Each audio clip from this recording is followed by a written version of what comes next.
Құл болдық, әлі құлмыз. Үш жерде бір сұрақ қояйын, тағы сөзіңізді бөлейін. Біз енді отаршылдықтың алдында қазақ текті ме еді? Әлбетте. Біз енді кезінде Орыс империясына құл болсақ, бірақ енді болған дейді ғой, тарихты да қазір дұрыс білмейміз ғой, мойындау керек. Тарихты да өшіріп тастады ма? Олар кезінде бізге құл болған дейді. Мен сізге айтайын, 300 жыл бойы... Алтын Орда қолын сүйген дейді ғой. Иә, 300 жыл бойы біздің бабалар. Жаңағы әлемде билеуші еді деген нәрселердің барлығы негізі ол бұрын болған нәрселер ғой. Тарихта бар. Иә, біздің мысалы бабаларымыздың құрған империялар бар ғой, мысалы мынау Ұлы Ғұндар империясы, мынау біздің Сақ, Скиф дейді, қазақтар қондыгер жұрты дейді мысалы, бұлар кәдімгідей әлемнің картасын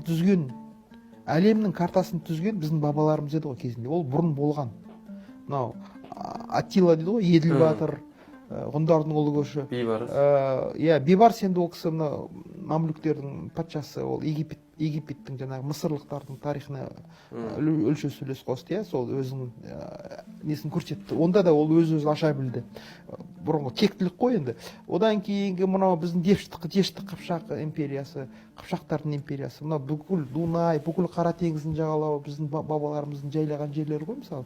Мынау орыстың жерлерін қарап отырсаңыз, мысалы, Сарытау дейді, Саратов дейді, мысалы.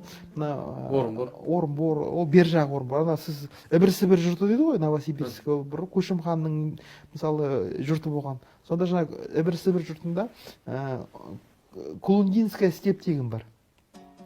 Құлынды даласы ғой қазақша. Сонда біздің бабаларымыз сол жерге барып, анау сырдың бойынан шығып, мыңдаған шақырым жүріп барып, бейелердің құлын тұтатын болған көктемде, сөзсіз бе? Енді ол өткен тарих. Бірақ тарихымыз мықты еді негізі. Енді ол былай ғой, жаңағы тексіздік деген қайдан пайда болады? Тексіздік дегеніміз сен өткен тарихыңды ұмыттыру арқылы пайда болады. Бізге ұмыттырды ғой. Әлбетте, отаршылдықтың басты мұраты текті халықты тексіз халыққа айналдыру еді. Өйткені текті халық ешқашанда ешкімге мойын ұсынбайды. Сондықтан бұл жүйелі түрде жүргізілген саясат. Рухымыз сындырды. Мысалы, Стамбулға барсаң, Анкараға, Турцияға.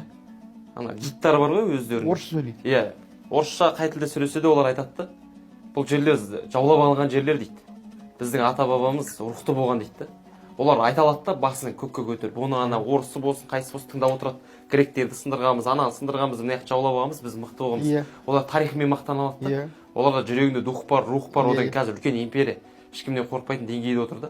Оларға барып бәрі бас иіп, солардың тілінде сөйлеуге тырысады. Енді бізге келсе, біз қандай кино түсірсек те сол жоңғарға шапқанымызды ғана білеміз.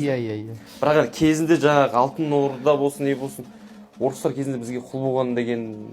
Бұл жерде мұндай мәселе отыр. Мысалы, мынау біздегі отаршылдық келді ғой енді. Отаршылдық келген кезде біздің негізі энергиямыздың қайнар көзі ол Алтын Ордада жатыр. Біз Алтын Орданың мирасқорымыз.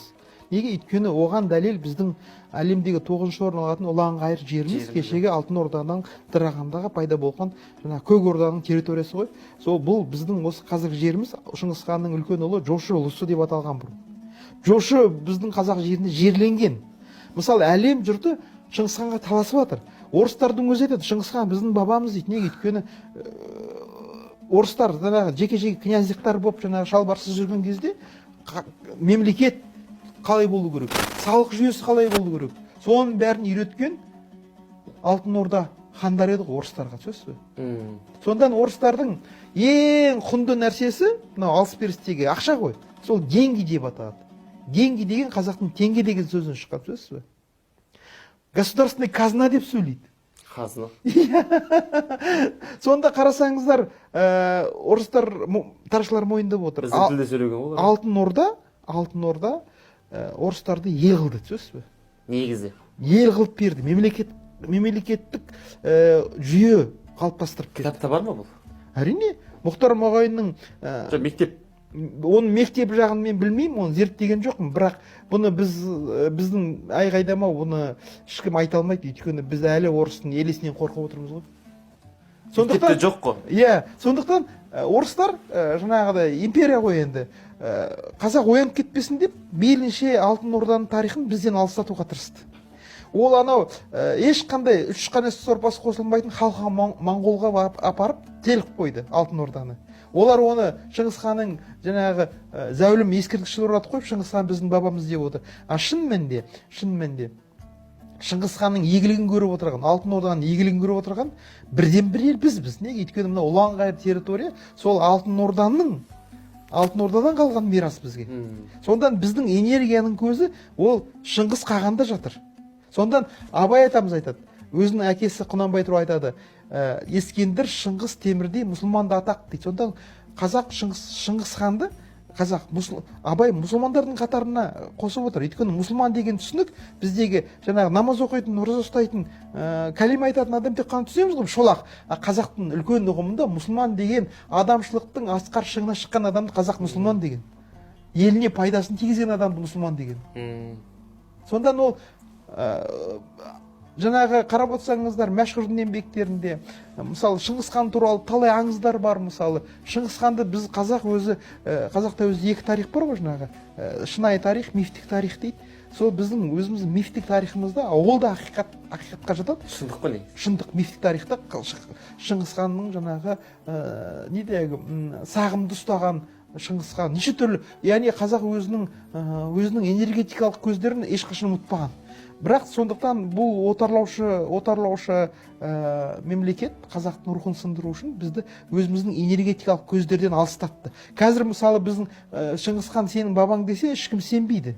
Неге? Өйткені тіпті оны жоққа шығарумен айналысамыз. Тарихымызды өшірді ғой. Тексіздік деген, сонда Мұхтар маған айтады ғой, қазақтың бір ақ жауы бар дейді. Ол не? Ол сенің ішіндегі тексіздіктің дейді, тексіздіктің дейді жегі құрды дейді, ішінде кеулеп жеп атқан дейді. Жоқ, қазақ бұрын текті ме еді негізі? Әлбетте. Алтын Орданың кезінде. Әлбетте. Сіз ойласаңызшы, тектілік деген, тектілік дегеніміз жеті атасынан бері үзілмей келе жатқан бізде хандардың тізбегі. Мысалы, моңғолдарда, мысалы тарихшылар айтады, мысалы, моңғолдарда шежіре жоқ екен.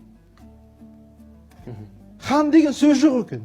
Мысалы, сондан олар аралас. Өздерінің Шыңғыс ханды өздеріне келтіру үшін өздері кейіннен шежіре жазуға мәжбүр болды дейді. Ал бізде қараңыздар, бізде өзі үлкен жүйе болған. Тектілік деген не? Тектілік деген ол құрылым, структура дейді ғой. Біздің қоғамның сүйегі мықты еді. Сонда Құнанбай атамыз Меккеге барғанда 150 ме 2 жыл өтіп кетті ғой. Өйткені бізде соғыс болды ғой, жаңағы жоңғар мен қазақ қалмақ жоңғар соғысы 250 жылға созылған. Бұл әлемдегі ең ұзақ соғыс. Сол соғыстың нәтижесінде біз көп нәрсені жоғалттық негізінен. Соғыстың нәтижесінде. Артқа қалды.